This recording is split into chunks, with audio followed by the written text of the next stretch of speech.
Colin Mackie after Hurricane Harvey wreaked havoc on his home in Houston, USA. A Northman has told how he and his family have been left living in a hotel after Hurricane Harvey wrecked their Texas home. The Mackies left Inverness 9 years ago and have a house in Brazoria, south of Houston, Texas. But they have been staying in a hotel for about 3 weeks due to the havoc wreaked by the weather phenomenon.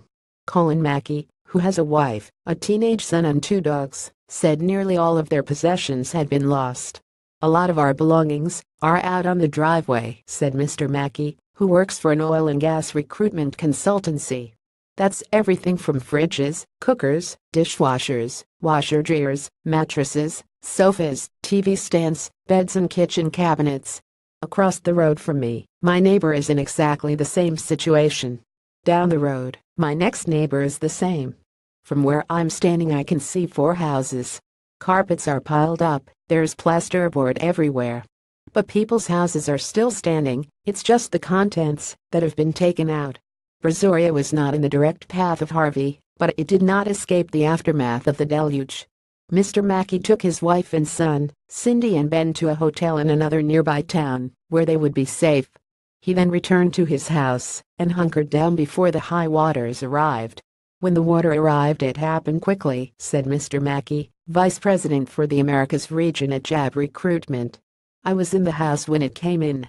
I was there for hours pumping water out, but when the river decides it's coming into your house, it's coming in. You can't do anything about it. I fought it for half a day, then gave up and left for the hotel. When he returned in the morning, he was greeted by 18-inch deep, nasty water."